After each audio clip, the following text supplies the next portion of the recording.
When Marcus took the job restoring the old St. Elora Chapel deep in the mountains, he thought it would be a peaceful retreat from his stressful city life. A few weeks of quiet labor restoring ancient stained glass and woodwork, surrounded by nature and silence. But from the moment he stepped through the chapel doors, something felt deeply wrong. The air was stale and heavy, and the candle flames flickered without wind. He told himself it was just nerves, or the isolation. The local villagers had been kind, but strange. They warned him never to stay overnight in the chapel, saying the ground there was not meant to be walked on after dark. Marcus smiled politely and ignored them. Superstition had no hold over him. The first night was uneventful, except for the sound of low humming beneath the floorboards. Like a lullaby sung in reverse, he blamed the old pipes and tried to sleep. But each night, the humming grew louder, turning into murmurs, voices that seemed to come from the stone below. On the fifth day, he discovered a trap door hidden beneath the altar, covered in centuries of dust and sealed shut with rusted iron.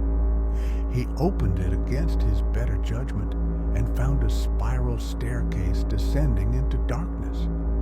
The air that rose from it was cold and damp and carried the faint scent of rot and earth. He told himself not to go down, but that night the whispering voices called his name clearly, and he couldn't resist. Flashlight in hand, he descended into the earth. Each step creaked louder than the last until the light flickered and the stairs ended in a narrow tunnel lined with old bones and melted candles. Symbols were carved into the stone, still wet as if freshly written. The tunnel led to a chamber with walls made of brick and flesh. At the center stood a massive stone table, and lying atop it was a book bound in skin. He reached for it, but was stopped by a voice, raspy, ancient, feminine. It echoed in his mind rather than his ears, warning him to leave, to run, to forget. He turned to flee, but found the tunnel gone, replaced by stone. Then the candlelight brightened, revealing figures, pale, eyeless monks with mouths sewn shut. Standing in silence, surrounding him slowly, one raised its hand and pointed to the book. He had no choice but to approach, as if compelled by some force. When he touched it, the monks vanished, and the room shifted, becoming a cathedral of nightmares filled with shadowy figures, sobbing and screaming. He saw visions of rituals performed with blood and fire, priests offering innocent lives beneath the chapel to feed something slumbering below, a god of absence, a deity of silence.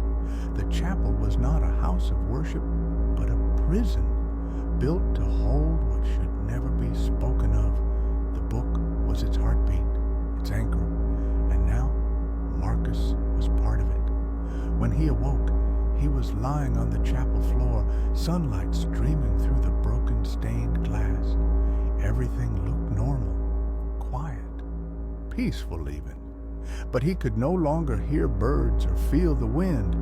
The villagers would not speak to him, their eyes filled with dread, and when he tried to leave, the road bent upon itself, bringing him back again and again. He saw the trapdoor open by itself at night, and shadows crawling from it, crawling toward him. He no longer needed sleep, but when he closed his eyes, he saw the monks waiting, whispering in a language he couldn't understand, yet somehow knew. They told him he had been chosen as the next keeper. The last one had failed, let the voices grow too loud. Now it was Marcus's turn to bear the silence, to hold the secret, and to never allow the thing below to wake again. But every day, the voices grow stronger, the stone trembles, and he can feel the cracks forming. Soon, it will break free, and when it does,